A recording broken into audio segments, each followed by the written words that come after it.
जादुई टीवी। सुनो, तुम्हारे बाबूजी तो कब के गुजर गए।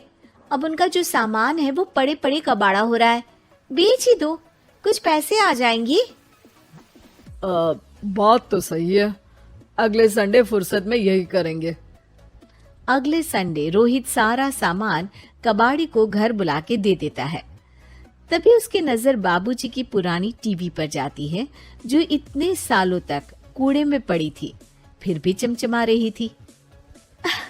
टीवी तो देखो, जैसे एकदम नई हो। हाँ, बाबूजी को टीवी देखना बहुत पसंद था।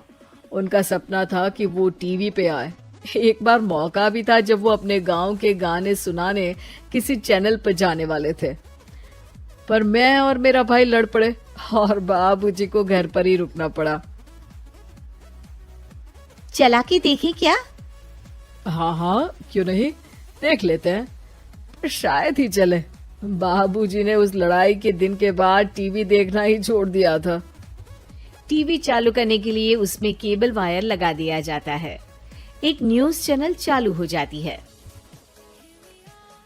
स्वर्ग की सीढ़ी के रास्ते हैं तीन, तीनों के तीन रास्ते हैं संगीन। पहला रास्ता है सांप की बीन, दूसरा रास्ता घर में बिछा कालीन, तीसरा रास्ता कलकत्ता से चीन।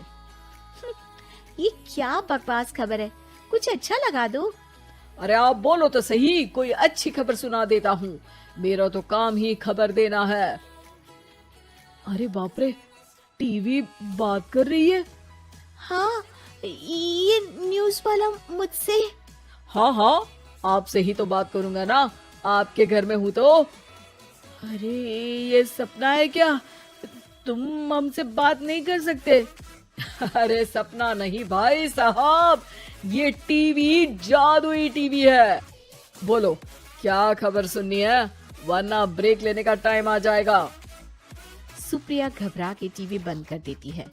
वो क्या था? अरे एक बार और चालू करके देखे, फिर से बात करेगा तो चैनल बदल देंगे। सुप्रिया फिर टीवी चालू कर देती है। अरे ऐसा कोई मुंह पे टीवी बंद करके जाता है क्या? मुझे बुरा लगा आपका नेचर। चाय पानी तो पूछो। सुप्रिया टीवी के बटन से चैनल बदल देती है। अब टीवी पर एक फिल्म चल रही है। अरे ये तो सूर्यवंशम है ना? हाँ, और ये ठाकुर को जहर की खीर दे दी और उसको पता भी नहीं है। ए भाई, खीर मत पीना, उसमें जहर है, मत पीना। ठीक है महाशय, जैसा आप कहें। हाँ। अरे आपकी बात मान ली, पूरी पिक्चर ही अब तो बदल जाएगी। मतलब ये सच में जादुई टीवी है? तभी वहाँ कबाड़ी आ जाता है। भैया, टीवी के 150 रुपए दूंगा, चलेगा? अरे 1.5 करोड़ में भी ना दे तुमको ये टीवी हम। अरे 1.5 करोड़ खरीदने को होते तो तुम्हारे घर में ये पानी चाय नहीं पीता, अंबानी या टाटा के घर बैठा कोल्ड कॉफी पीता। रोहित कबाड़ी का हिसाब करके उसे वहाँ से चलता करता है और अपने भाई शशिकांत को फोन लगा के बुलाता है। शशि थोड़ी ही देर में वहाँ पहुँच जाता है। क्या हो गया भैया? अरे बाबूजी का टीवी याद है? हाँ, जिसमें घुसे रहते थे हमेशा वो, और अपने को कुछ नहीं देखने देते थे। अरे वो अब जादुई टीवी बन गया है। भैया, आपकी बकवास करने की आदत अब तक नहीं गई। अरे आपके घर में बच्चे हैं, अब तो बड़ों जैसी बात करो। रोहित जाके टीवी चालू कर देता है। टीवी पर एक जादू का शो हो रहा है जिसमें एक जादूगर है। अब मैं अपनी टोपी में से कबूतर निकालूंगा। श्रिंग ब्रिंग शरिंग बम फपा फुफी फुफाओ। टीवी से कबूतर निकलता है और शशिकांत के सर पर आकर बैठ जाता है। भैया, ये क्या हो रहा है? भैया इसे उड़ाओ। ए कबूतर, जा कबूतर, चल निकल। अब मैं टोपी में से सांप सुनते ही शशिकांत कांप जाता है और भाग के टीवी बंद कर देता है। भैया सॉरी भैया, मैं समझ गया ये सच में जादुई टीवी है, पर एक बार और ट्राई करते हैं। पर भाभी कोई दूसरा चैनल लगा हुआ, जिसमें डर ना लगे।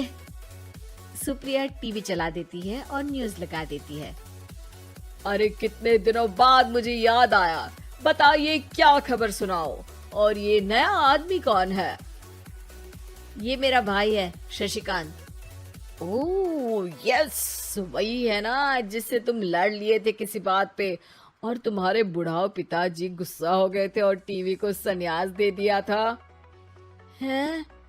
तुमको कैसे पता ये सब? इस टीवी में रहने वाले आदमी से लेकर कबूतर तक को तुम्हारे बाबूजी और तुम्हारी बातें पता है, इसलिए तो ये जादुई टीवी है। ये टीवी क्या कर सकती है वैसे? तुम जो मांगो दे सकती है।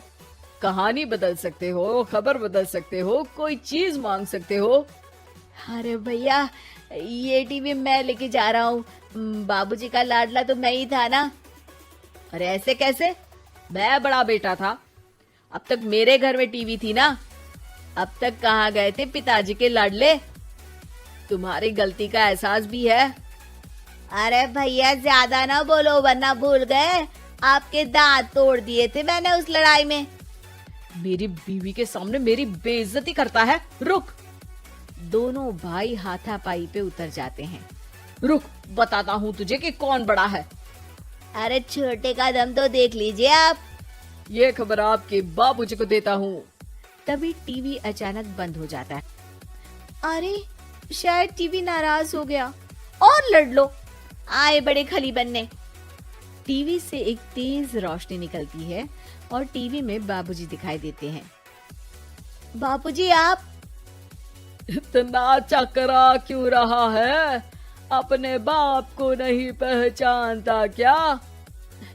ये तो ऐसा ही है बाबूजी। प्रणाम बाबूजी। अरे चुप कर, तुम दोनों ही उल्टे हो। तुम्हारी वजह से मैंने टीवी में आने के सपने को छोड़ दिया, तुम्हारी लड़ाई की वजह से। और तो और, जितना मैं अपनी बीवी को नहीं देखता था उतना टीवी को देखता था, वो भी छोड़ दिया तुम दोनों की लड़ाई की वजह से। और अब मरने के बाद जब मैंने टीवी को जादुई टीवी बना दिया तो भी तुम इसका फल लेने की जगह लड़ रहे हो। अरे तुम तो लायक ही नहीं हो। अब तुमको बाबा जी का ठुल्लू भी नहीं मिलेगा। बाबूजी चले जाते हैं। टीवी बंद हो जाता है। रोहित और शशिकांत गिड़गिड़ा के टीवी के सामने हाथ जोड़ के बाबूजी को बुलाते हैं, पर टीवी सिर्फ धुआं निकालता रहता है।